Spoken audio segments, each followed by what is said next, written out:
بشنو از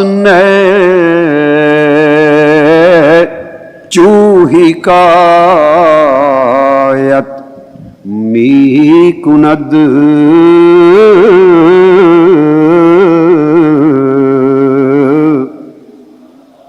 بشنو از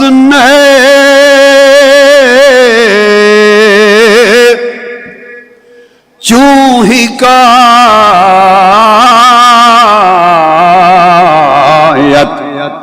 می کند وز جدائی حاشکایت می کند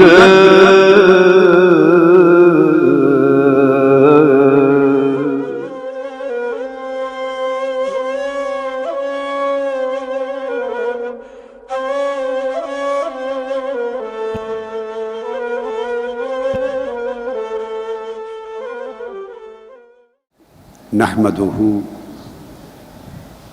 ونصلي ونسلم على سيدنا ومولانا محمد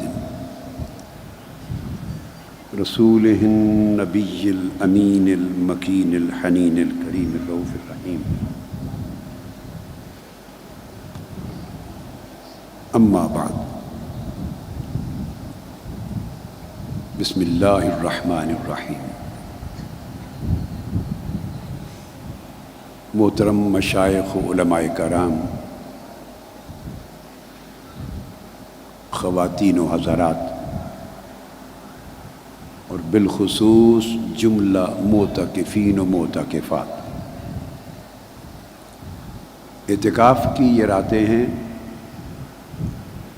آپ کو وظائف ملے ہوئے ہیں، تلاوت قرآن مجید، درود پاک، کلمہ طیبہ، استغفار، دیگر خصوصی آیات مبارکہ، اور پھر تعلیم و تربیت کے حلقے، دینی نصیحت کے حلقے، تہذیب اخلاق، تزکیہ نفس اور تصفیہ باطن کی تعلیمات،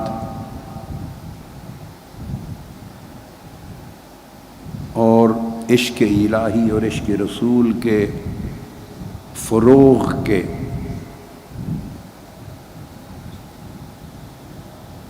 جو انتظامات ہیں مختلف طریقے سے، ان پر اپنی توجہ مرکوز رکھیں،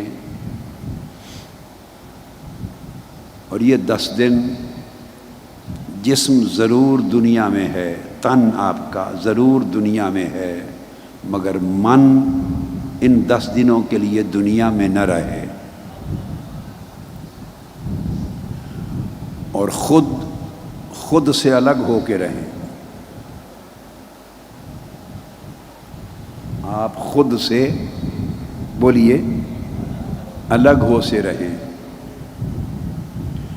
اور بقول میر تقی میر آپ کی شب و روز یہ کیفیت رہے، اگر مجھے مغالطہ نہیں ہوا، میں بقول میر کے یہ کیفیت رہے کہ ہم وہاں ہیں جہاں سے ہم کو بھی، ہم وہاں ہیں جہاں سے ہم کو بھی کچھ ہماری خبر نہیں آتی۔ خود سے بے خبر ہو کے رہیں، یہ بے خبری لے کر جائیں گے تو باخبر بن جائیں گے۔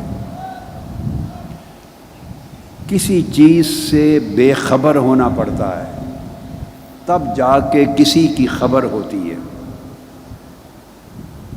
وہ اپنی خبر نہیں دیتا اس بندے کو جو ہر وقت اپنی خبر کے دھیان میں رہتا ہے، جو ہر وقت اپنی خبر رکھتا ہے، اسے وہ اپنی خبر نہیں دیتا۔ جو ہر وقت اپنا خیال رکھتا ہے، اس کے من میں اس کا خیال نہیں سماتا۔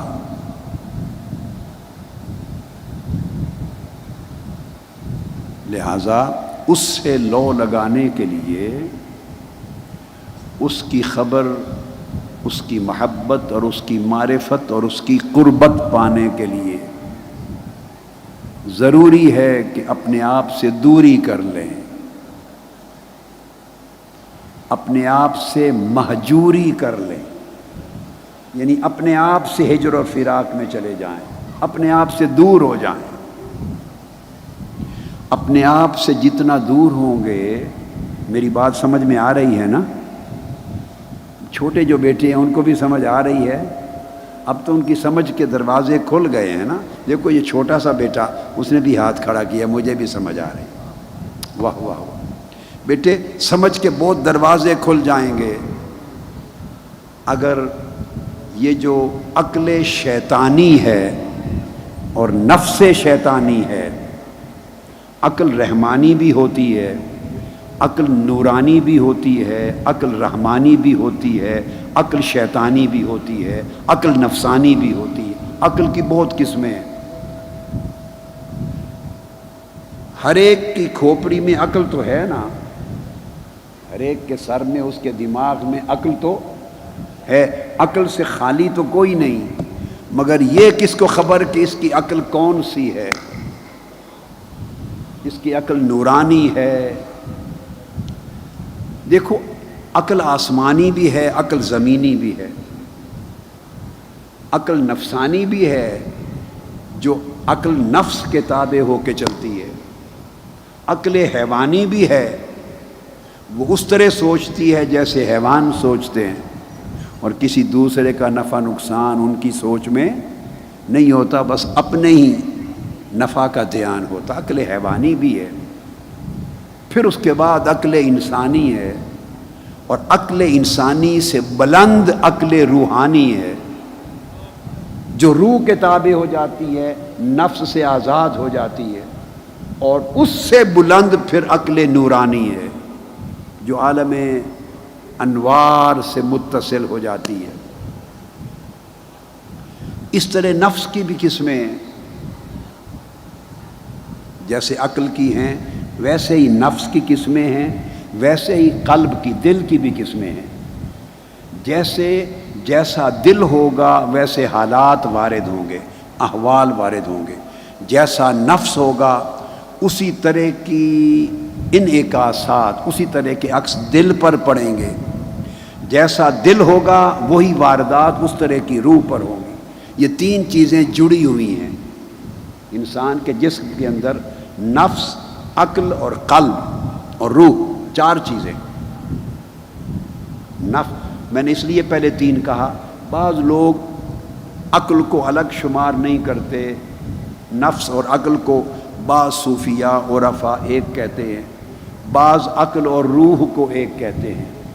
یہ ایک الگ علمی چیزیں ہیں، اس میں آپ کو نہیں، ان جھنجھٹوں میں نہیں لے جانا چاہتا۔ تو نفس بھی ہے، عقل بھی ہے، قلب بھی ہے، روح بھی ہے۔ ان سارے پردوں کے بعد جا کر پھر ایک باطن آتا ہے، روح کے بعد ایک باطن ہے، اس باطن میں سر ہے، خفی ہے، اخفا ہے، اس کے اندر تین دنیایں ہیں، اور ان میں سے ہر ایک دنیا اوپر کی کسی نہ کسی دنیا سے جڑی ہوئی ہے۔ جیسا میں نے ذکر کیا تھا، عالم ملکوت ہے، اس کے اوپر عالم جبروت ہے، اس کے اوپر عالم لاہوت ہے۔ تو انسان کا جسم بھی ایک پورا عالم ہے۔ کل شاید یہ موضوع آ جائے تو کل جسم میں ہر چیز آپ کو بتاؤں گا کہ جسم میں پہاڑ کہاں ہیں، جسم کے اندر، جسم میں سمندر بھی ہیں، جسم میں دریا بھی ہیں، جسم میں ندی نالے بھی ہیں، جسم میں آگ بھی ہے، جسم میں ہوا بھی ہے، جسم میں درخت بھی ہیں، جسم میں گھاس پھوس اور جڑی بوٹیاں اور پودے بھی ہیں، جسم میں حیوانات بھی ہیں، جسم میں نباتات بھی ہیں، جسم میں جمادات بھی ہیں، جسم میں روح بھی ہے، جسم میں عالم ملک ملائکہ بھی ہیں۔ ساری دنیا اس جسم میں ہے، چھوٹے چھوٹے پیمانے پر، اس لیے انسانی جسم کو عالم اصغر کہتے ہیں۔ ہر وہ شے جو اللہ نے بڑے پیمانے پر اس عالم اکبر میں بنائی ہے، ہر ایک چیز کا ایک عکس اس عالم اصغر کے اندر ہے. یہ ایک دنیا ہے. اب اس دنیا میں رہیں گے تو بندہ ایک وقت میں ایک ہی دنیا میں رہ سکتا ہے. ایک وقت میں ایک ہی دنیا میں رہ سکتا ہے. اگر آپ کا تن اور من دونوں اس دنیا میں رہیں گے تو اس دنیا کا مزہ نہیں آئے، چکھیں گے نہیں، اس کے پردے نہیں اٹھیں گے، حجابات غفلت رہیں گے. یہ جو بستی آباد کرتے ہیں ہر سال 10 دنوں کے لیے ایک بستی آباد کرتے ہیں، یہ اس لیے آباد کرتے ہیں کہ آپ خود سے بے خود ہو جائیں، خود سے بے خود ہو جائیں اور اس دنیا سے جہاں تک ہو سکے ہجرت کریں. اس دنیا سے ہجرت کریں. جب اس دیش سے، اس وطن سے ہجرت کریں گے تو پھر کوئی اچھا وطن نصیب ہوگا، وہاں تعلق جڑے گا. اور وہ بے خودی کے بغیر ممکن نہیں، اور بے خودی عشق کے بغیر نصیب نہیں ہوتی. عقل کبھی بے خود نہیں ہونے دیتی، عقل کبھی بے خود نہیں ہونے دیتی. یہ عقل ہے، اگر عقل ہے تو خودی ہے، شعور نفس ہے، انا، میں، اس کا ادراک اور اس کا شعور ہے. جب میں کے ہونے کا شعور ہے تو میں کے اندر پھر بہت سارے رذائل ہیں، پھر ہر چیز اپنی جگہ رکھتی ہے، ہر چیز جگہ رکھتی ہے. اس میں کو بھولنے کے لیے بے خودی ضروری ہے، اور بے خودی شراب عشق کے بغیر نہیں آتی. یہ عشق کی بستی ہے. اس سے، اس نفس شیطانی سے بے خودی لے کے جائیں. اب یہ مضمون مولانا روم نے بیان کیا جو ہمارے اس اعتکاف کے راتوں کا درس مثنوی کا عنوان. مولانا روم بیان کرتے ہیں، ہر کی راہ جاماز عشق چاک شد،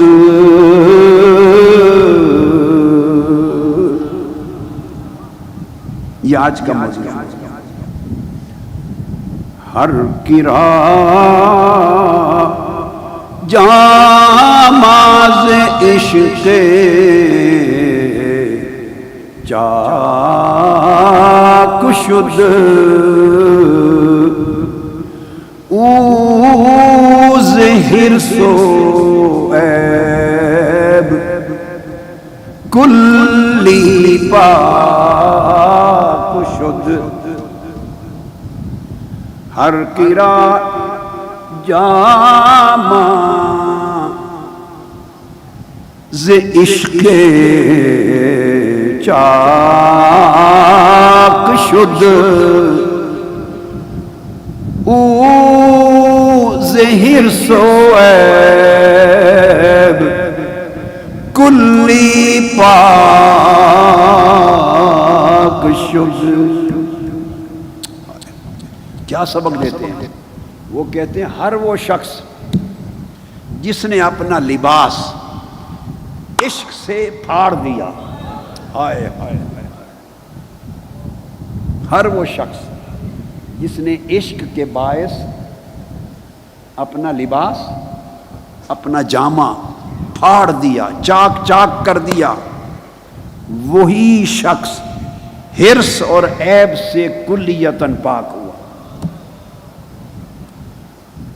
جس نے لباس زیب تن رکھا وہ حرص و عیب سے پاک نہ ہوا. اب اس لباس سے مراد نفسانی رذائل کا لباس ہے. یہ شلوار قمیض نہیں ہے، یہ وہ لباس نہیں ہے آپ ہم جو پہن کے بیٹھے ہیں، نہیں، یہ نہیں، یہ پہنے رکھیں. یہ طرح طرح کے لباس ہیں، کسی کا عربی لباس ہے، کسی کا رومی لباس ہے، کسی کا ترکی لباس ہے، کسی کا ایرانی لباس ہے، کسی کا پاکستانی لباس ہے. یہ لباس ہے، ان لباسوں میں کچھ نہیں رکھا، ان لباسوں میں کچھ نہیں رکھا۔ وہ کہتے ہیں ہر وہ شخص جس نے اپنا لباس، کون سا لباس؟ اپنی صفات کا لباس، بشری صفات کا لباس، نفسانی خصلتوں کا لباس، نفسانی خصلتوں کا لباس، میں کا لباس، انانیت کا لباس کہ میں ہوں، یہ میرا ہے، یہ میری عزت ہے، اس نے مجھے یہ کہا، اس نے مجھے ایسا کر دیا، یہ ہوتا کون ہے مجھے اس طرح سمجھنے والا، میں یوں کر دوں گا۔ یہ جو میں کا لباس ہم سب نے پہن رکھا ہے۔ تن کے لباس بدلتے رہتے ہیں، جس دیس میں جاؤ لباس بدل جاتا ہے، مگر اس میں ظالم میں کا لباس ساری دنیا میں ساتھ ساتھ ایک ہی چلتا ہے۔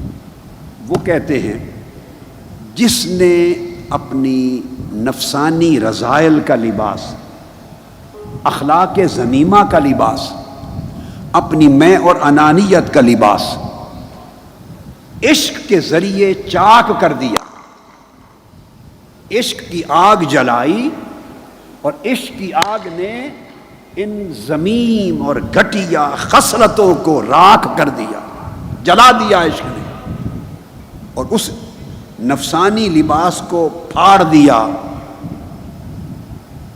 اوز حرص و عیب کلی پاک شو، صرف وہی شخص، یہ مولانا روم زور دے رہے ہیں، وہی شخص حرص اور عیب سے کلیتاً پاک ہو گیا۔ بعض لوگ، بعض کتابوں میں نسخے ہیں مثنوی کے، وہ حرص و عیب کے نیچے زیر لگاتے ہیں، اضافت لکھتے ہیں بعض مطبوعات میں، اور وہ لکھتے ہیں اوز حرص عیب، حرص و عیب کلی پاک شد۔ یہ اضافت نہیں ہے، زیر نہیں ہے، کلی کا تعلق پاک سے ہے، یہ اس کی صفت ہے۔ مولانا روم کہتے ہیں وہ شخص جو عشق کی آگ جلا کر اپنی نفسانی رذائل اور اپنی بشری گھٹیا خصلتوں کے جامہ کو، لباس کو چاک چاک کر دے، جلا کے خاک کر دے، وہی شخص حرص اور عیب سے کلی پاک شد، مکمل پاک ہو گیا، کلیتاً پاک ہو گیا، اس کے اندر حرص اور عیب نام کی کوئی شے بچے گی نہیں۔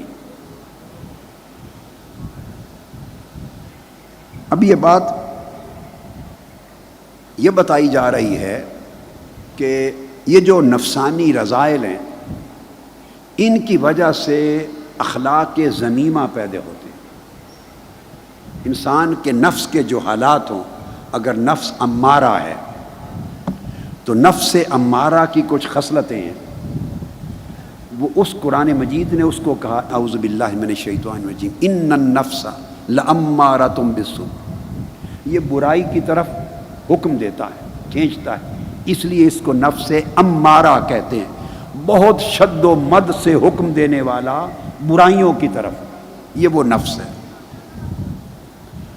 اب نفس امارہ ہوگا تو اس کی ایک اپنی خصلتیں ہیں، وہ جو نفس کی خصلتیں ہیں وہ انسانی زندگی میں اخلاق بن کے ظاہر ہوتی ہیں،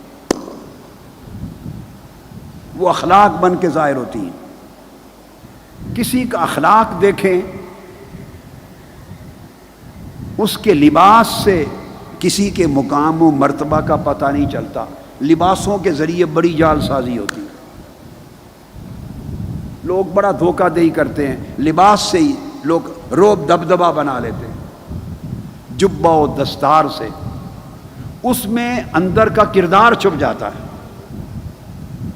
جبہ و دستار میں، بڑی دینی شرعی وضاقتہ میں، روحانی وضاقتہ میں، پھر لوگوں کے پاس بڑے ڈنگ ہیں، آنکھوں کو پرجلال بنانے کے ڈنگ ہیں،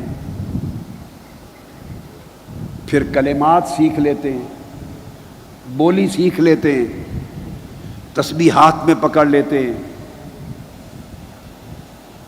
کب کبھی بھی طاری کر لیتے ہیں، یہ فن ہے، سکل ہیں، لوگوں کو متاثر کرنے، مروب کرنے کے بڑے فن ہیں، یہ کوئی مشکل کام نہیں ہے، بس ایسے ایسے ملتے ہیں، فن عام ہے لوگوں کے پاس، لوگ گر سیکھتے ہیں۔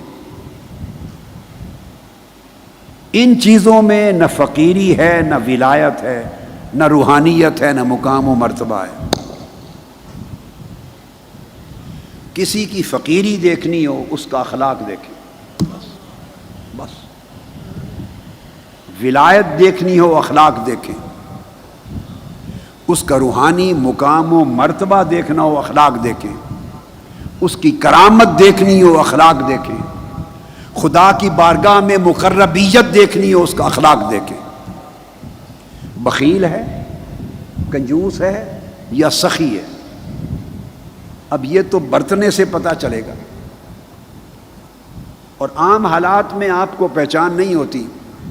ہر خلق اس کو پرکھنے کا ایک خاص مقام، ایک خاص وقت، ایک خاص حالت، ایک خاص ایٹماسفیئر ہوتا ہے۔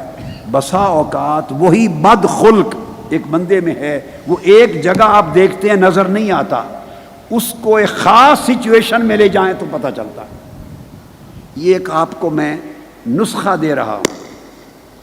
مثلا بندہ کنجوس ہے یا سخی ہے، عام حالات میں نہیں پتہ چلے گا، اس کو سفر میں لے جائیں، اور سفر میں بھوک اور پیاس کا وقت ہو، مشترکہ لوگ بیٹھے ہوں اور کھانا تھوڑا ہو، کھانا زیادہ لوگوں نے ہو، کھانا کوانٹٹی میں تھوڑا ہو، سب کو بھوک لگی ہو، پیاس لگی ہو، اس وقت دیکھو کس کا ہاتھ پہلے اٹھتا ہے، کھانے کی طرف کس کا ہاتھ پہلے لپکتا ہے، شربت کا گلاس سب سے پہلے کون دیکھتا ہے، اپنی بھوک کا خیال کون کرتا ہے، دوسروں کو نظر انداز کون کرتا ہے۔ اس کنجوسی، نفس کی کنجوسی اور سخاوت کا حال اس وقت پتہ چلے گا۔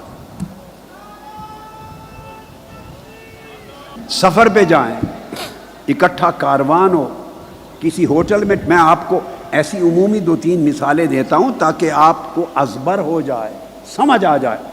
ہوٹل میں ٹھہریں، ہوٹل میں کمرے اچھے بھی ہوں، ہوٹل میں برے بھی ہوں، مختلف لوگ ٹھہر رہے ہوں، پیسے سب نے برابر پے کیے ہوں، اس وقت خلق حسن کا پتہ چلے گا، اور خلق حسن کے آئینے میں اس کے نفس کے حال کا پتہ چلے گا کہ وہ کیا کرتا ہے۔ دوسرے لوگوں کے پاس بھی پریشانی ہے، پنکھا نہیں، اس کے پاس بھی نہیں، اے سی بند ہو گیا ہے، کمرہ ٹھیک نہیں، واش روم ٹھیک نہیں، کون چاہتا ہے کہ مجھے اچھا کمرہ دے دو، مجھے اچھا کمرہ دے دو، مجھے اے سی والا کمرہ دے دو؟ کئی اوروں کے پاس بھی نہیں ہے۔ وہ ایک ایسی کیفیت ہوگی کہ بندے کا جو یکا یک ایک اچانک طرز عمل ہے، اور جو اس کا بیہیویئر ہے، وہ بولے گا اس کا اخلاق، اور اس کے اندر اس کا نفس بولے گا۔ اور مختلف لوگوں کے خلق کو اور نفس کی حالت کو دیکھنے کے لیے ایک ہی گر ہر ایک پر استعمال نہیں ہوتا۔ بعض اوقات ایک آدمی مالدار ہے، متمول ہے، وہ سخاوت کرتا ہے، عام کھانے کھلاتا ہے لوگوں کو، خرچہ پیسہ دیتا ہے، اس سے پتہ نہیں چلے گا کتنا سخی ہے کتنا نہیں، چونکہ وہ عام خرچ کرنے والا وہ 4 قسموں کا بندہ ہو سکتا ہے، میں تفصیل میں نہیں جاتا۔ اب اس کے خرچ کرنے کے عمل کے ماتھے پر نہیں لکھا ہوا کہ دور نیچے اندر نفس میں کیا ہے۔ ظاہراً عمل سخاوت کا کر رہا ہے، مگر اس سخاوت کے عمل کے پیچھے 4 قسموں کی نیتیں چھپی ہوئی ہیں، اور وہ نیت جنم لیتی ہے اس کے نفس کی حالت سے، اور نفس کی حالت اس کا اخلاق بنتا ہے۔ تو مالدار کی سخاوت اس سے تعین نہیں ہوگی، جس کے پاس کم ہے وہ کھلاتا ہے یا نہیں، اس کے سخاوت اور کنجوسی کا تعین جس کے پاس کم ہے اس کا ہوگا۔ ایک عالم ہے، بڑا عالم ہے، اور دوسرا ایک سادہ آدمی ہے، اس سے کسی نے، سادہ ایک آدمی ہے، صاحب علم نہیں ہے، تو جو صاحب علم ہے وہ اگر صاحب علم سے ٹکرا جائے، آمنا سامنا ہو جائے، اور علم کا تفوق نہ کرے، جان کر انجان بنے، علم رکھتے ہوئے ایسے ظاہر کرے کہ پتہ ہی کچھ نہیں.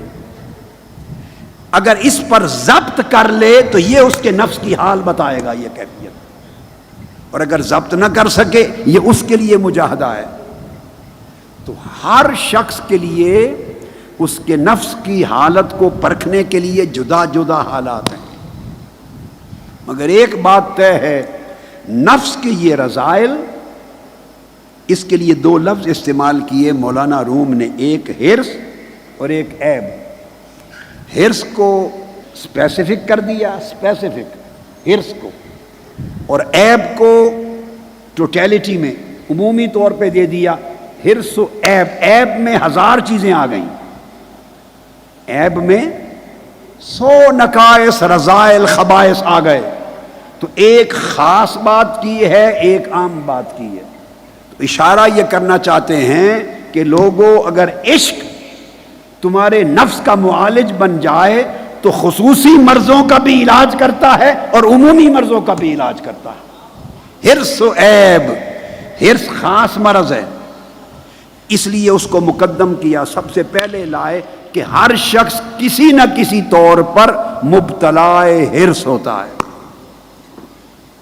ہر شخص, کوئی دنیا کے حرص میں مبتلا, کوئی مال کے حرص میں مبتلا, کوئی مال و دولت کے حرص میں مبتلا, کوئی جاہ و منصب کے حرص میں مبتلا, کوئی حکومت و سلطنت کے حرص میں مبتلا, کوئی عورتوں کے حرص میں مبتلا, کوئی طاقت کے حرص میں مبتلا, کوئی عزت اور شہرت کے حرص میں مبتلا, کوئی اس حرص میں مبتلا کہ میں مجلس میں آیا ہوں لوگ میرے لیے کھڑے ہوں.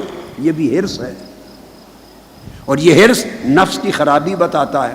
کوئی ہاتھ چمانے کے حرص میں مبتلا, کوئی بڑا علامہ کہلانے کے حرص میں مبتلا, کوئی بزرگ ہے, بڑا روحانی ہے, پیر صاحب ہے, ولی اللہ, اس شہرت کو پانے کے حرص میں مبتلا,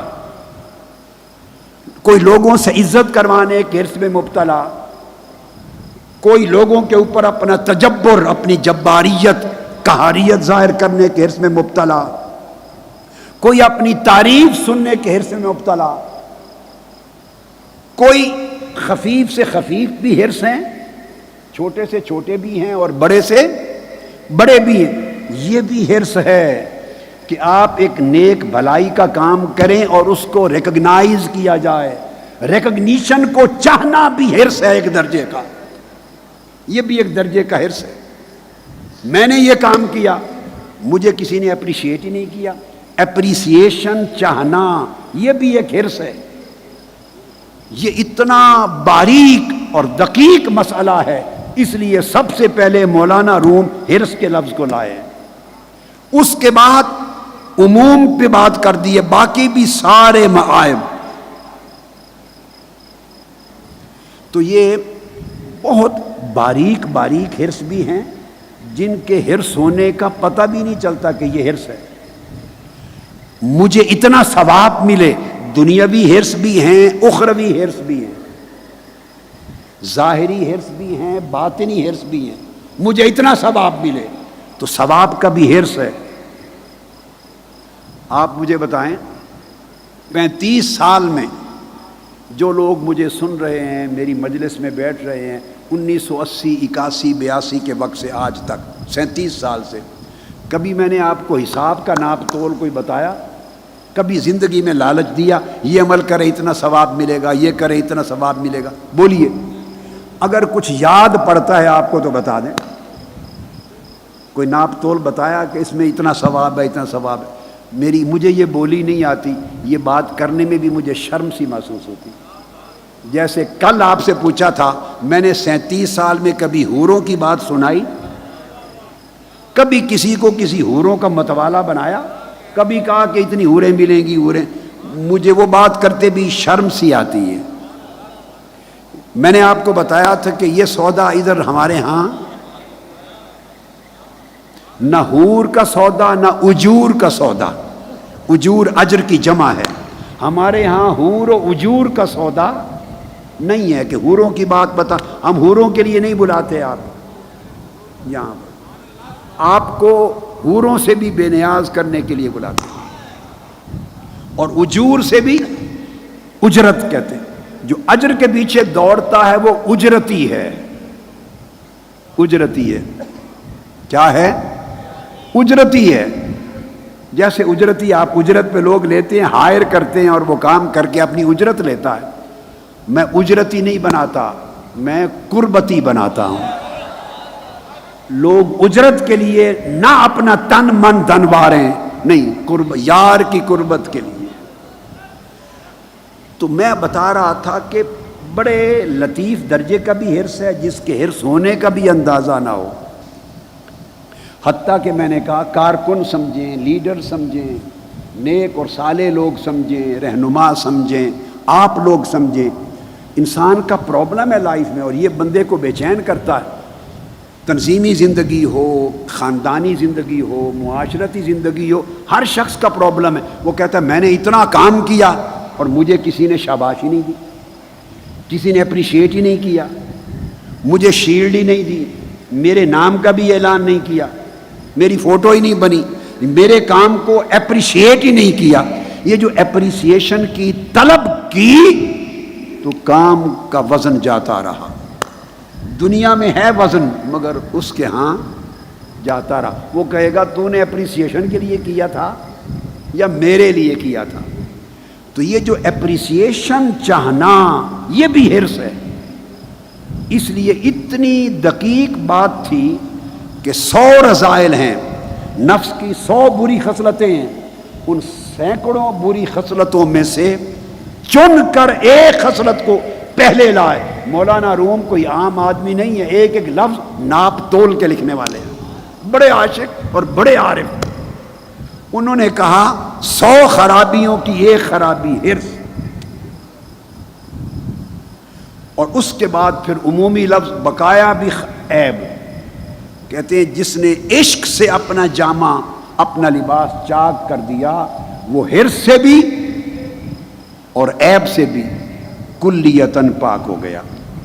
اب یہ 2 طریقے ہیں، حرص سے پاک ہونے اور معائب یا رذائل اخلاق اور ضمائم نفس، ان سے پاک ہونے کے 2 طریقے ہیں. ایک ہے طریق سلوک، ایک ہے طریق جذب. نفس کے معائب سے پاک ہونے کے 2 طریقے. ایک طریق سلوک ہے، اس کا دوسرا لفظ طریق زہد بھی ہے.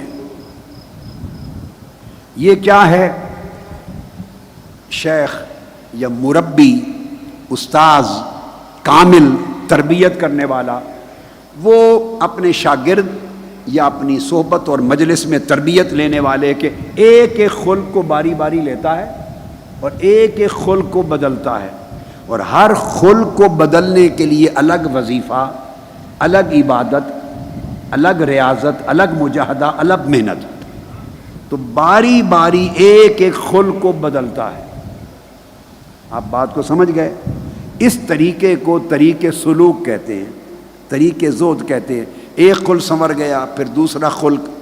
ہاں یہاں ایک نقطہ پہلے بتا دوں، یہ طریق سلوک یا طریق جذب اخلاق بدلنے کے لیے اوز حرص و عیب کلی پاک شد، اس سے پاک کرنے کے لیے یہ 2 طریقے ہیں.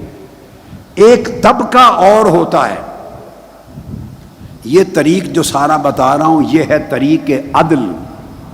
نظام عدل اس طرح ہے. ایک طبقہ اللہ کی مخلوق میں اور ہے جو چشمہ فضل سے پاتے ہیں، ان کو اللہ رب العزت پیدائشی خلق حسن عطا کر دیتا ہے. اللہ پاک ان کو پیدائشی خلق حسن عطا کرتا ہے، یعنی پیدا ہی نفس مطمئنہ پہ ہوتے ہیں، یعنی پیدائشی طور پہ ہی ان کا نفس امارہ نہیں ہوتا. یہاں آپ کو ایک جملہ راز کا بتا دوں، بہت لوگوں نے یہ لفظ سنا ہوا ہے، شاید کسی نے معنی نہیں بتایا ہو زندگی میں. کچھ لوگ ایسے اللہ پاک اپنے فضل سے پیدا کر دیتا ہے زمانوں میں کہ جو پیدائشی طور پہ اخلاق حسنہ پہ پیدا ہوتے ہیں، خلق حسن کے ساتھ. تو اس کا مطلب یہ ہوا کہ پیدائشی طور پہ ان کا نفس نفس امارہ نہیں تھا، یا نفس لوامہ تھا، یا نفس ملہمہ تھا، اور کچھ لوگ نفس مطمئنہ پر ہی پیدا ہوتے ہیں۔ جب اللہ پاک ان کی پیدائش نفس مطمئنہ کے ساتھ کر دے، آپ پوچھیں کیسے؟ بھئی سادہ سا جواب ہے، پیدا ہوتے ہیں ماں باپ کے ہاں، ایک ہی بہن بھائی ہوتے ہیں، کسی کا رنگ کالا کسی کا رنگ گورا، اسی طرح یہ بھی کالا اور گورا ہوتا ہے۔ یہ باطنی کالا اور گورا ہے، وہ جسمانی رنگ کا کالا، اور آپ ایک ہی بہن بھائیوں کو دیکھتے سب کا رنگ ایک جیسا ہوتا ہے؟ بولیے، یہ جینیٹک سائنس ہے بھائی۔ جینیٹک سائنس میں کروموسومز آتے ہیں، 50% کروموسومز باپ کی طرف سے آتے ہیں، 50% ماں کی طرف سے آتے ہیں، اور جو 50% باپ کی طرف سے آتے ہیں ان میں پھر باپ کا بھی ایک باپ تھا اور ایک ماں تھی، دادا اور دادی، 25% وہ تقسیم ہو کے اوپر سے آتی ہے۔ جو ماں کی طرف سے جینز آتے ہیں وہ پھر ماں کا بھی ایک باپ اور ماں تھی، نانا اور نانی، 25% ان کا حصہ آتا ہے۔ میری بات سمجھیں؟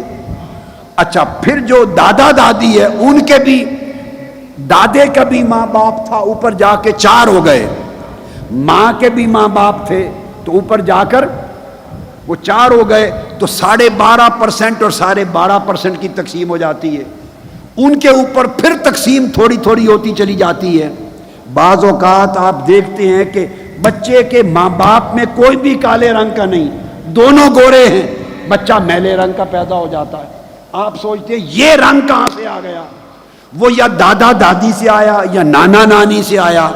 آپ نے کہا کہ دادے دادی اور نانے نانی میں بھی کوئی اس رنگ کا نہ تھا، تو پردادے پردادی اور پڑنانے پڑنانی سے آ گیا۔ یہ جینز اوپر جاتے ہیں۔ تو اسی طرح جیسے رنگ آتا ہے ویسے خصلتیں بھی آتی ہیں، جیسے رنگ آتا ہے ویسے ڈھنگ بھی آتا ہے، ویسے ڈھنگ بھی آتا ہے۔ جیسے قد مختلف ہوتے ہیں، جسم کی ساخت مختلف ہوتی ہے یا نہیں؟ بہن بھائی ایک قد جیسے نہیں ہیں، کوئی دراز قد ہے، کوئی پست قد ہے۔ تو اسی طرح جیسے جسمانی ساخت بدلتی ہے اسی طرح اخلاقی ساخت بھی بدلتی ہے، اور یہ بھی بعض اوقات پیدائش میں آتی ہے۔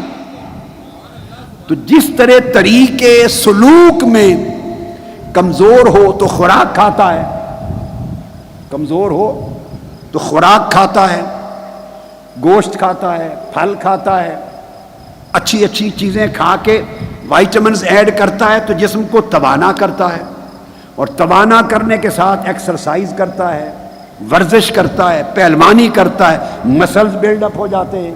تو جیسے جسم پہلوانوں کی طرح ہو جاتا ہے، کیا وہ ماں کے پیٹ سے ایسا ہی جسم لے کے آیا تھا؟ یہ طریقے سلوک ہے۔ پیدا تھا تو خود کمزور تھا، خوراک اور ریاضت کے ذریعے طاقتور پہلوان بن گیا۔ اب سمجھ میں آئی ہے بات؟ خوراک اور ریاضت کے ذریعے محنت کر کے طاقتور بن گیا، پہلوان بن گیا، باکسر بن گیا، پلیئر بن گیا۔ پھر وہ سارے دوائیاں بھی ہوتی ہیں، خوراک بھی ہیں، ایکسرسائز بھی ہے، اکھاڑا بھی ہے، پلے فیلڈ بھی ہے، تو ڈیولپ ہوتی ہے نا آپ کی باڈی، جس طرح یہ ہوتی ہے۔ مگر یہ سارا کچھ کر کے کوئی رستم زمان اپنے آپ بنتا ہے؟ بولیے، یعنی باپ کانگڑی ہے تو بچہ بھولو پہلوان بن جائے، رستم زمان بن جائے، ایسا نہیں ہوتا۔ وہ گامے کا ہی بیٹا تھا تو رستم زمان بنا، گامے پہلوان کا۔ تو جینز کا اپنا اثر ہے، اور دنیا میں پیدا ہونے کے بعد کی محنت و ریاضت کا، وراثت کا اپنا اثر ہے، ریاضت کا اپنا اثر ہے۔ جس طرح پوری جسمانی دنیا کے حالات آپ سمجھ گئے، یہ طریقے سلوک ہے، یہ طریقے زود کی مثال ہے۔ اسی طرح بعض لوگ پیدائشی پہلوان ہوتے ہیں، ان کے جینز ایسے ہیں کہ جو بڑے ہوں گے وہ جینز کے اندر ہی ساری طاقت، توانائی، باڈی بلڈنگ، قد، رنگ، حسن، اس کی ساری چیز رکھ دی گئی۔ تو دوستو جس طرح جینیٹیکلی یہ رکھ دی گئی، اسی طرح بعض اوقات اللہ پاک جینز ایسے دیتا ہے کہ وہ پیدائشی خلیق اور خلق حسن کا پیدا ہوتا ہے، نفس مطمئنہ پر پیدا ہوتا ہے۔ جو پیدائشی طور پہ نفس مطمئنہ اور خلق حسنہ کے ساتھ آیا اس کو پیدائشی ولی کہتے ہیں۔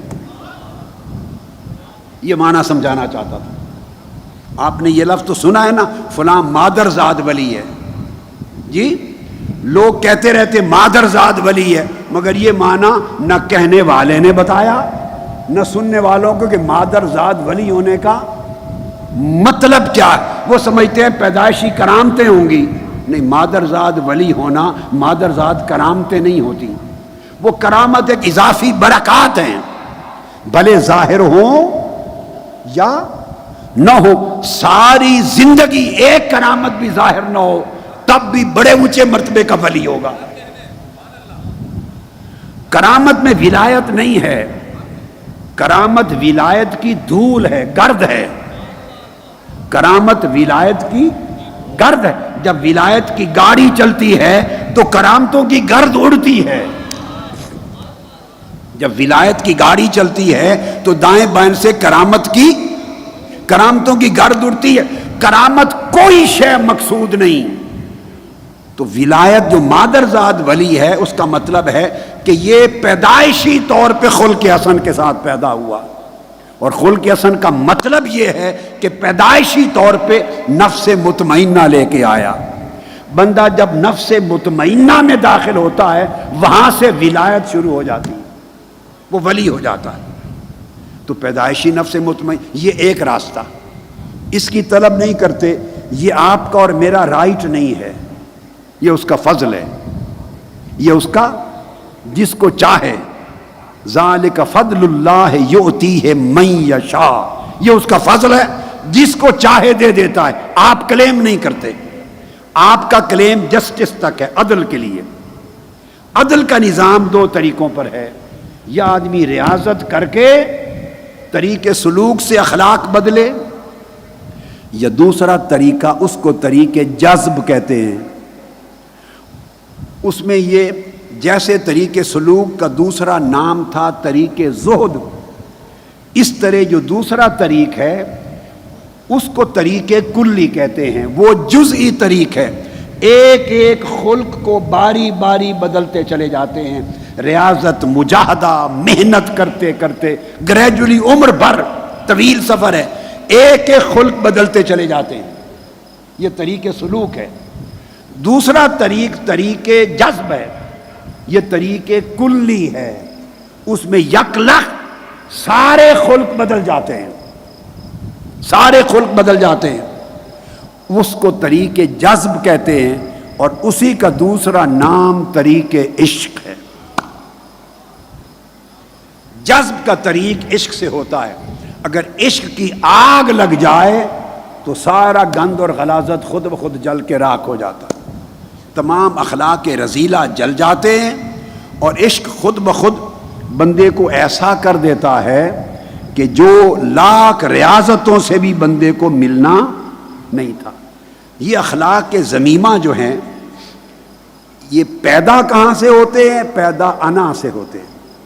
یاد رکھیں، بندے کو جتنا جتنا اپنی خودی کا میں کا شعور جتنا بڑھتا ہے اور میں ہونے کا خیال جتنا طاقتور ہوتا ہے، اس کے گھٹیا اخلاق اتنے زیادہ مضبوط ہوتے ہیں، اور بندہ میں سے جتنا دور ہوتا ہے اچھے اخلاق کا رنگ اتنا آسانی سے چڑھتا چلا جاتا ہے۔ بات ذہن میں رکھ لیں، گھٹیا خلق پیدا ہی میں سے ہوتا ہے۔ اب میں ہر چیز کا خیال آ جاتا ہے، ہر چیز کا۔ اب اس کو کیوں عشق ہر چیز کا علاج کرتا ہے؟ اگلے شعر میں مولانا روم نے ایک اور بات کی، یہ بتا کر ہر کرا جامہ ز عشق چاک شو، جس کا لباس عشق نے پھاڑ دیا، نفسانی صفتوں کا لباس، رذائل کا لباس پھاڑ دیا، وہ پاک ہو گیا۔ یہ کہہ کر اب مولانا روم عشق کو خطاب کرتے ہیں، خود عشق سے بات کرتے ہیں۔ اب کہتے ہیں، شاد باش اے عشق خوش سودائے مات، شاد باش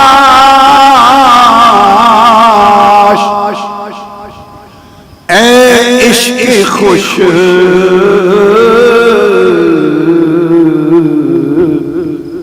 سودائے مات، اے طبیب جملہ علت ہائے مات، اے دوائے نخوت و ناموس مات، اے دوائے نخوت و ناموس مات، اے تو افلاطون و جالینوس مات۔ عشق سے خطاب کرتے ہیں، کہتے ہیں خوش رہ شاد باش، تو خوش رہ اے عشق۔ اور آگے بڑی پیاری اور عجیب بات کی، اے عشق خوش سودائے ماں، اے ہمارے اچھے جنون تو خوش رہ، اے ہماری اچھی دیوانگی۔ خطاب کرتے ہیں اے عشق تو ہماری خوب دیوانگی ہے، اچھی دیوانگی ہے، تو ہمارا اچھا پاگل پن ہے، تو ہماری اچھی دیوانگی ہے، اچھا جنون ہے، تو خوش رہ۔ کیوں کہ تو ہماری ساری مرضوں کا علاج کا طبیب ہے، ہماری ساری مرضوں کا تنہا اے عشق تو ہی طبیب ہے۔ اب پہلے شعر میں حرص اور عیب کی بات کی تھی، حرص خاص مرض ہے نفسانی اور عیب عمومی بات کی تھی۔ اب یہاں آ کے کہتے ہیں کہ اے عشق تو ساری مرضوں کا تنہا تو ایک طبیب ہے۔ اور آگے پھر مولانا روم چوز کرتے ہیں، کہتے ہیں اے دوائے نخوت و ناموس مات، اے دوائے نخوت و ناموس مات، اے تو افلاطون و جالینوس مات، اے عشق تو ہماری نخوت و ناموس کا علاج ہے۔ اب دو چیزیں چن لی مولانا روم نے، ادھر حرص ادھر نخوت۔ نخوت عجب اور کبر ہے۔ نخوت سے پنجابی لفظ بنا ہے نخرا، یہ الگ الگ لفظ ہیں، آپس میں لفظی جوڑ نہیں، ویسے سمجھانے کے لیے کہہ رہا ہوں۔ نخرا تو سمجھ میں آتا ہے نا، نخرا یہ نخرے بہت کرتا ہے۔ یہ نخرا کہاں سے نکلا ہے؟ نخوت سے، لفظی طور پہ نہیں نکلا، لغوی نہیں، جوڑ بتا رہا ہوں معنی کا۔ جو نخوت ہے بندے کے اندر عجب، اور یہ میں آگے بتاؤں گا آپ کو، اگر وقت آج رات ملا تو آج رات، نہیں تو کل، اس سبجیکٹ پر کہ عجب کیا ہے، نخوت جنم کہاں سے لیتی ہے، عجب کیا ہے، اور عجب کبر میں کیسے بدلتا ہے، اور کبر تکبر میں کیسے بدلتا ہے۔ یہ پھر ایک پورا ایک لائن ہے، کس طرح ڈیولپمنٹ ہوتی ہے۔ مگر مولانا روم کہتے ہیں ادھر تو ہمارے حرص کا علاج کرتا ہے اور ادھر تو ہماری نخوت کا علاج کرتا ہے۔ نخوت کیا ہے؟ اپنی خود پسندی، خود پسندی۔ مختصر لفظ میں آگے اس کی تفصیل میں الگ شروع کروں گا، شاید وہ کل کروں یا آج ٹائم ملے گا۔ یہ شروع کہاں سے ہوتی ہے؟ خود پسندی، یہ عجب، یہ نخوت شروع کہاں سے ہوتا ہے؟ بڑی باریک بات ہے، اسے پلے باندھ لیں۔ یہ شروع ہوتا ہے اپنے اندر کے ہنر اور کمال کو دیکھنا۔ آپ کو اللہ نے ہنر دیا ہے، آپ کو اللہ نے کوئی کمال دی ہے، کوئی خوبی دی ہے، صلاحیت دی ہے، قابلیت دی ہے، خوبصورتی دی ہے، خوبصیرتی دی ہے، نیکی دی ہے، تقوی دیا ہے، پرہیزگاری دی ہے، عقل مندی دی ہے، دانش مندی دی ہے، انٹیلیجنس دی ہے، جرت دی ہے، شجاعت دی ہے، عزت دی ہے، علم دیا ہے، جو بھی خوبیاں ہیں وہ ہنر اور کمال جو اللہ نے دیے، اگر بندے کو اپنے اندر اپنا کمال نظر آئے، سمجھے یہاں سے عجب شروع ہو گیا۔ جو آنکھ اپنے اندر کمال کو دیکھتی ہے وہ اگلے بڑے خطرے سے بچ نہیں سکتی، عجب شروع ہو گیا۔ جب کمال کو دیکھتی ہے تو ایسے خالی دیکھے گی؟ جب اپنے کمال کو بندہ دیکھے گا تو کیا خیال ہے بس خالی ایسے دیکھ کے گزر جائے گا؟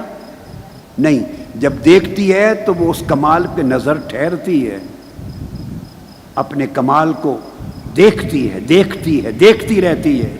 جب دیکھتی رہتی ہے تو پھر پسند کرتی ہے۔ انسان کی نگاہ جب اپنے کمال کو پسند کرتی ہے، اسی بلا کا نام خود پسندی ہے۔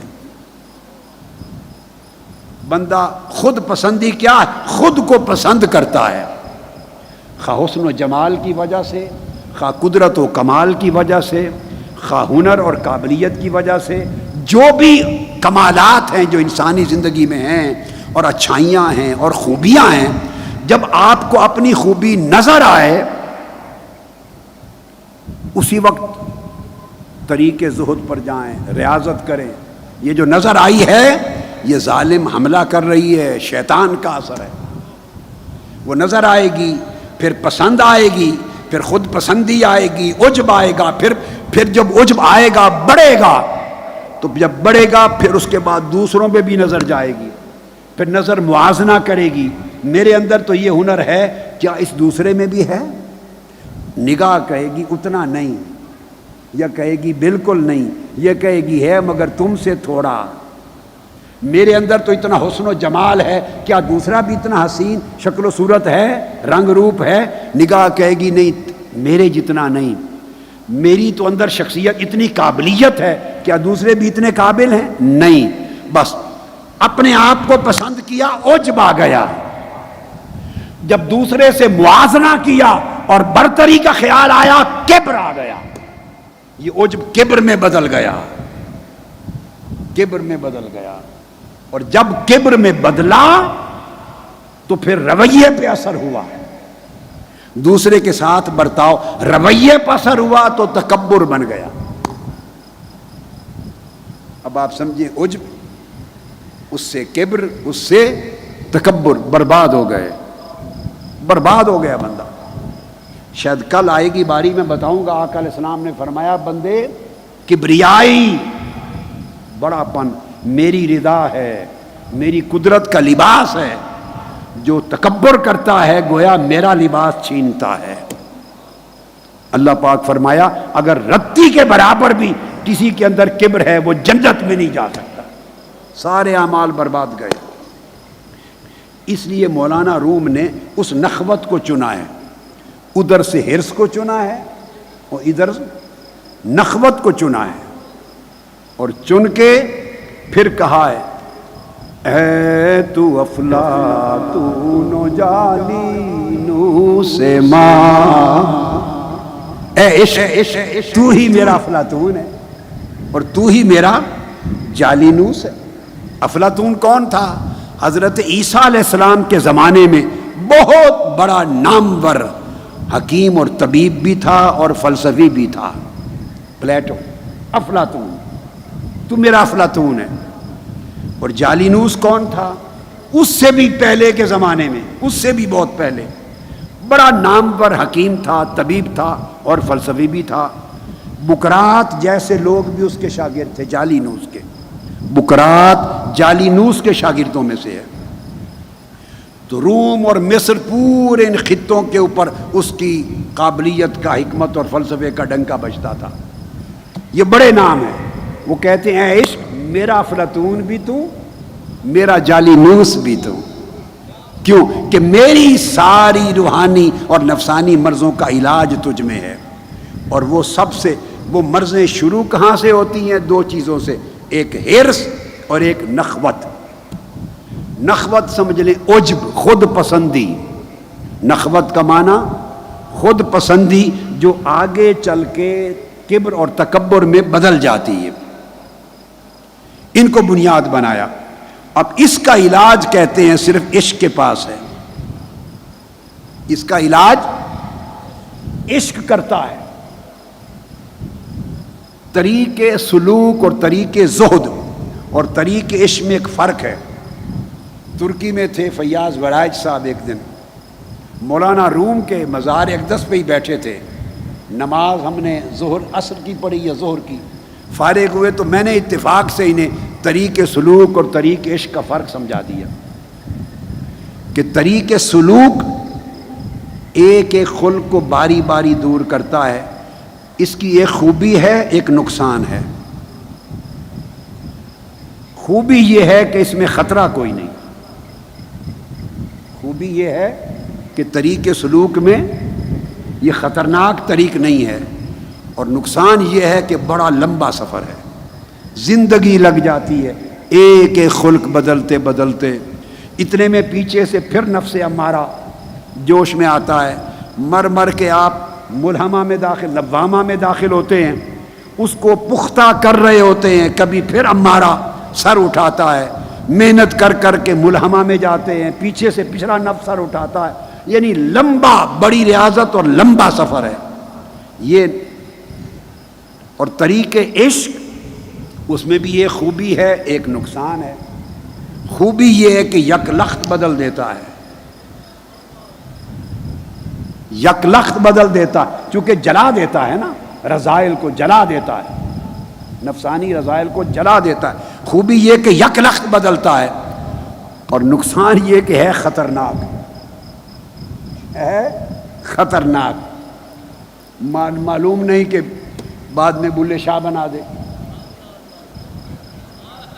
طریق عشق ہے، تو چھیتی بوڑی وے طبیبہ، نہیں تو میں مر گئی، بات یہی کر رہے ہیں طبیبہ، چھیتی بوڑی وے طبیبہ، میرے طبیب جلدی آ، نہیں تو میں مر گئیاں، تیرے عشق نچایا کر کے تھیا تھیا۔ تو عشق کے ذریعے خلاصی ملتی ہے، تو خطرناک بھی ہے، بعض اوقات حدیں بھی کراس ہو جاتی ہیں، اسی عشق میں بڑھتے کبھی انالحق کی صدا نکل جاتی ہے، تو خطرناک بھی ہے، سولی بھی چڑھ جاتا ہے بندہ۔ تو وڑائج فیاض وڑائی صاحب ساری بات سن کے کہنے لگے سانو تو اس طریق عشق نال ہی پار کر دے ہو جی، کہنے کہ سلوک والا طریقہ بڑا لمبا تے اوکھا ہے، کہ سانو طریق عشق والا ہی کوئی کر دے اس میں۔ اب یہ جو دو کا فرق ہے، اس کے لیے آپ کو اس کا اطلاق بتاتے ہیں۔ حضرت بابا فرید الدین گنج شکر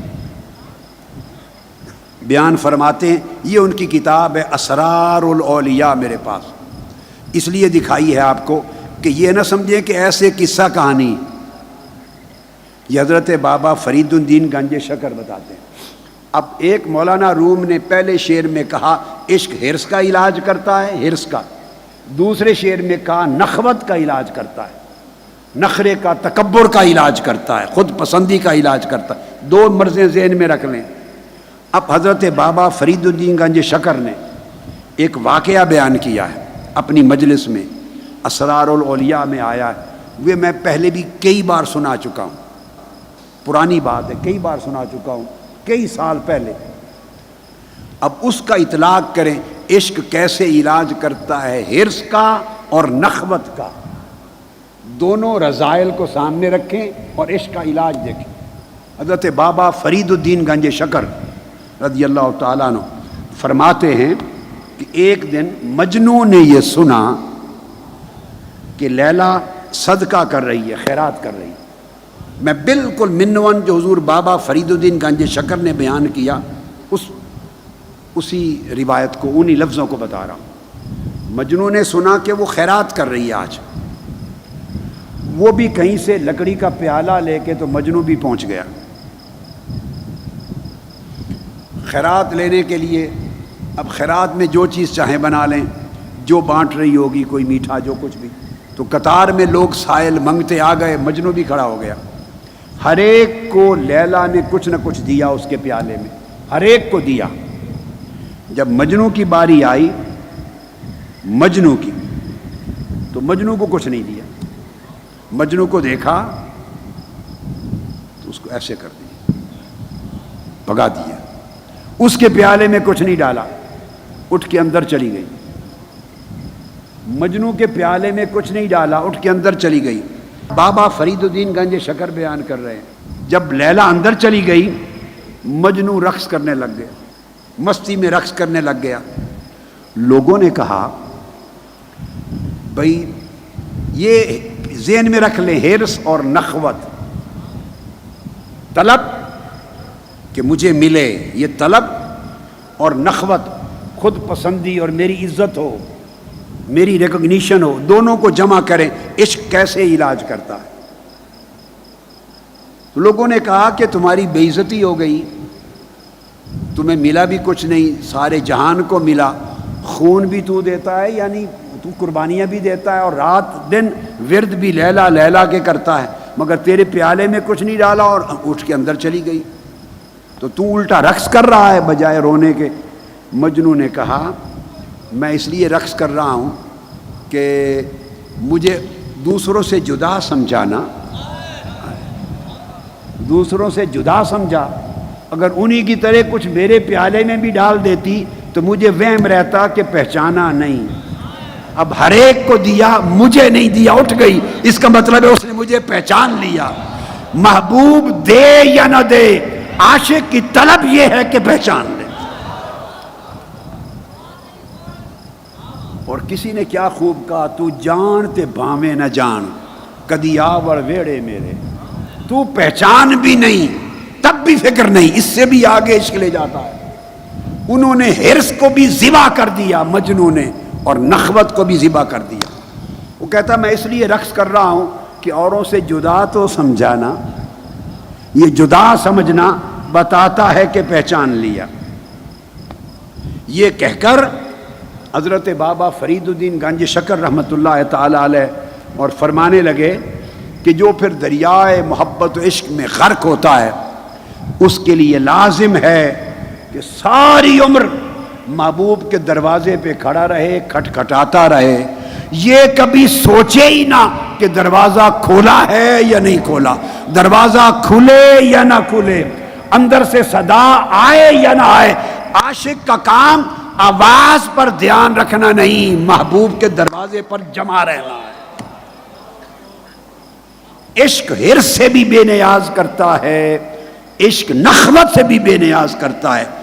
جب تک ہرس اور نخوت، طلب، چاہت اور نخوت، عجب، اپنی اپریسیشن، ریکگنیشن ملے، میں جب تک یہ خیال رہے کہیں حضرت عشق ابھی داخل نہیں ہوا دل کی حویلی میں، عشق آئے تو نخوت بھی چلی جاتی ہے۔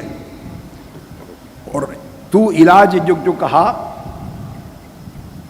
کہ اے طبیب جملہ علت ہائے ماں، اور پھر جو کہا کہ تو ہماری نخوت و ناموس کا دوائے نخوت و ناموس ہے ماں، اس کی وجہ ہے، ایک نکتہ یاد رکھ لیں اسی واقعہ سے اور مولانا روم کے اس بیان سے، کیسے علاج ہے نخوت و ناموس کا۔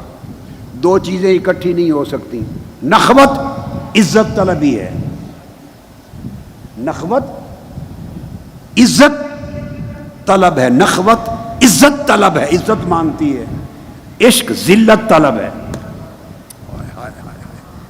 میری بات کچھ پلے پڑی ہے؟ عشق ذلت طلب ہے، عشق نہیں چاہتا کہ میرے پیالے میں ڈالا جائے، نہیں،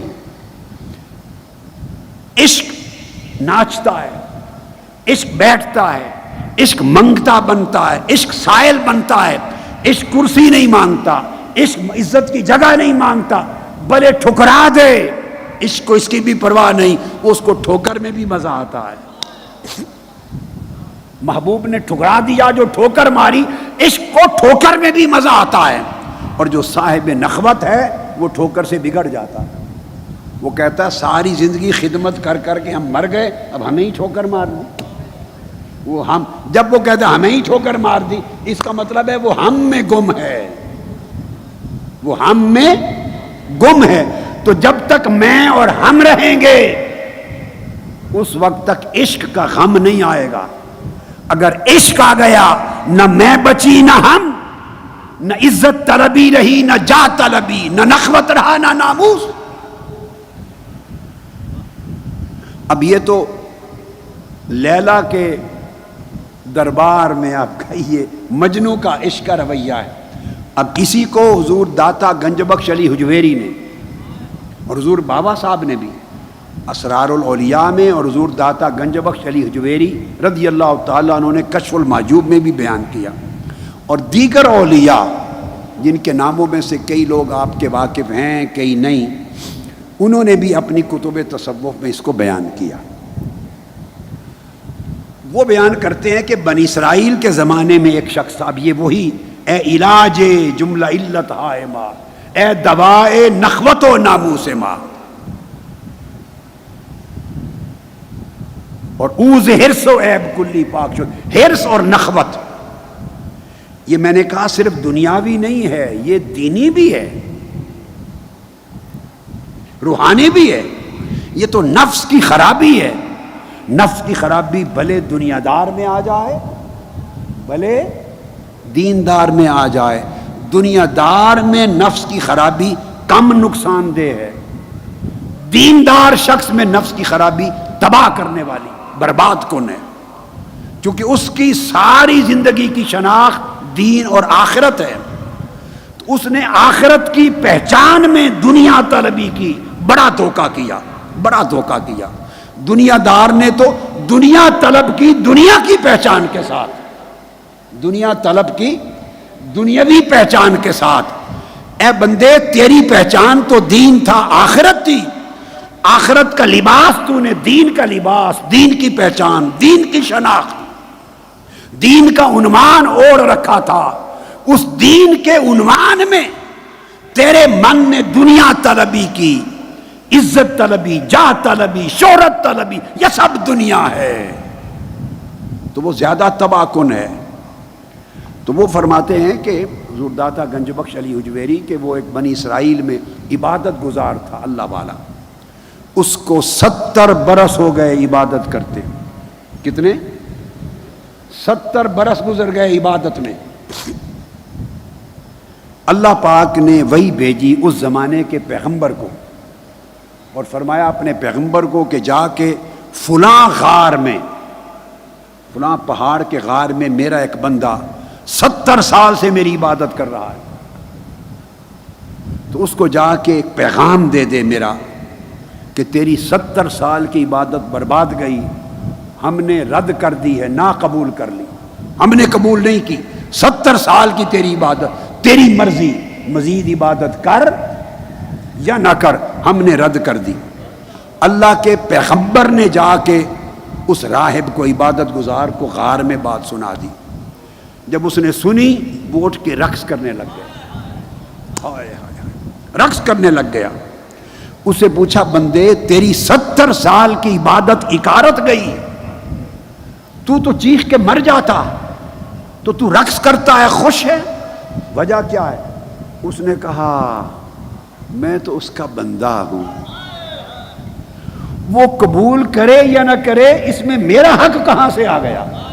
ہائے ہائے، یہ عاشق کی بات ہے، عبادت قبول ہوئی یا نہیں اس میں میرا حق کہاں سے آ گیا؟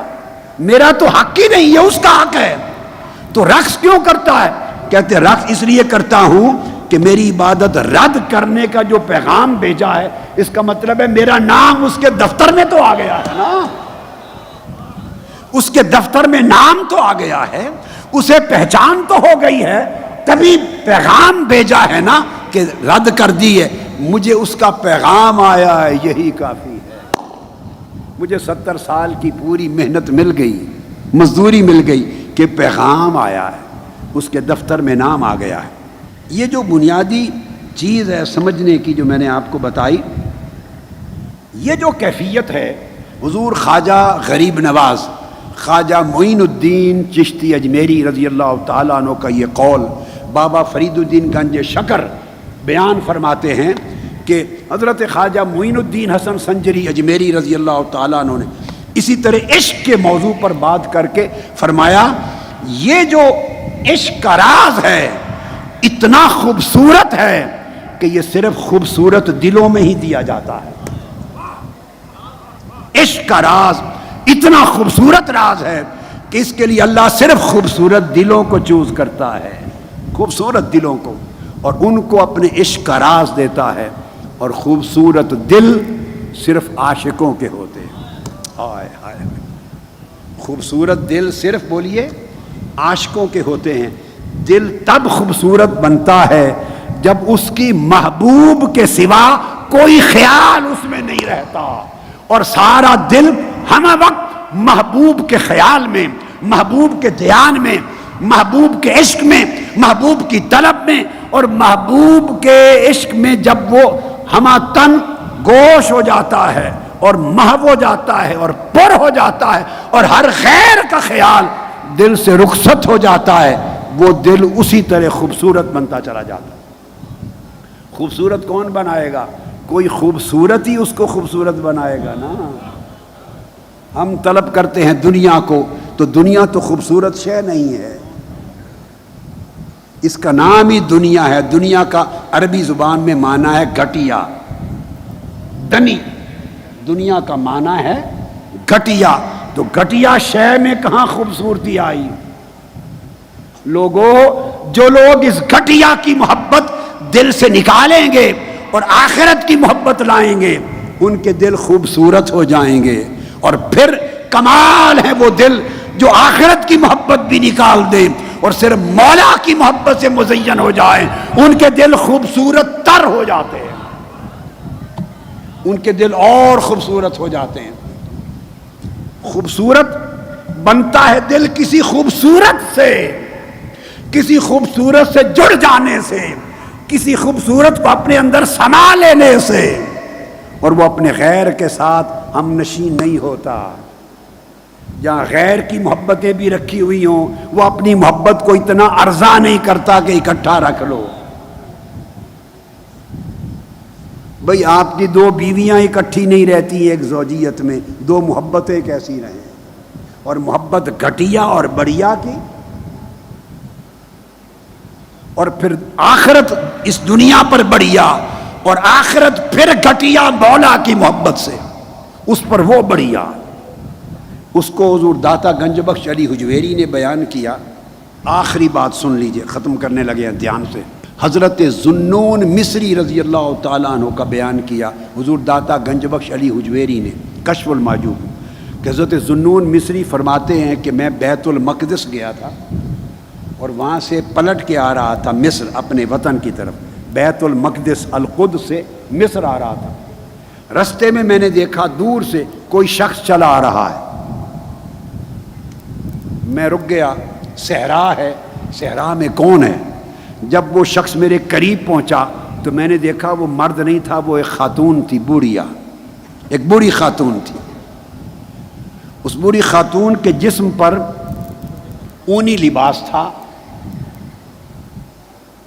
اور ہاتھ میں سوٹی تھی، اس کے سہارے چل رہی تھی. میں نے اس خاتون سے پوچھا کہ من این انت، آپ کہاں سے آ رہی ہیں؟ اس نے جواب دیا من اللہ، اللہ کی طرف سے آ رہی ہیں. یہ حضرت ذوالنون مصری بیان کر رہے ہیں. میں نے پوچھا بی بی آپ کدھر جا رہی ہیں، کہاں جا رہی ہیں؟ انہوں نے جواب دیا اللہ، اللہ کی طرف جا رہی ہوں. آ کہاں سے رہی ہیں؟ کہا من اللہ، اللہ کی طرف سے آ رہی ہوں. کدھر جا رہی ہیں؟ اللہ، اللہ کی طرف جا رہی ہوں. حضور داتا گنج بخش کا بیان کردہ واقعہ یہاں ختم ہوا. اور صوفیاء کرام نے اس واقعے کو عرب کے اندر جو حضور داتا صاحب سے پہلے ہو گزرے انہوں نے بیان کیا آگے. اس نے کہتے ہیں ذوالنون مصری نے پوچھا آپ کے پاس زاد سفر جو ضرورتیں ہیں وہ کہاں ہیں؟ ہاتھ میں کچھ نہیں، صحرا کے سفر پہ ہیں. کہنے لگی اللہ، وہ اللہ پر ہے، اللہ پر ہیں. کوشش کی. ذوالنون مصری کہتے میرے پاس چند درہم تھے، میں نے کہا میں خدمت کر دوں، راستے کی ضرورت پوری ہو. فرمانے لگی لا واللہ، میں جب سے اس کی ہوئی ہوں میں کسی سے کوئی شے لیتی ہی نہیں ہوں. تو فرمایا ادھر سے آ رہی ہوں ادھر ہی جا رہی ہوں، وہی میرے ساتھ ہے، اسی پر زاد سفر ہے، لیتی کچھ نہیں۔ اور وہ کون تھی؟ وہ حضرت رابعہ بصری تھی، جو اردو داتا گنج بخش نے نام نہیں لیا ان کا، صرف یہاں تک بات کی، میں دیگر کتب سے بتا رہا ہوں، کتب تصوف سے۔ مقصد جب عشق کا تعلق پیدا ہوتا ہے تو عشق بندے کے دل کو خوبصورت بنا دیتا ہے، بے نیاز بنا دیتا ہے، اس میں نہ کوئی حرص بچتا ہے غیر از محبوب، نہ کوئی طلب بچتی ہے، نہ نخوت بچتی ہے، نہ کوئی پسند ناپسند بچتی ہے۔ اس طرح عشق رذائل نفسانی کا علاج کرتا ہے۔ آج کی گفتگو اس مضمون کی یہاں ختم کرتے ہیں، ابھی تو پھر آگے اس کا بڑا طویل مضمون ہے، ابھی تو محبت کے معنی نہیں بتائے، پھر عشق کے معنی نہیں بتائے، پھر اس کے درجے نہیں بتائے، یہ مضمون بقایا انشاءاللہ کل بیان کریں گے۔ وما علینا الا البلاغ۔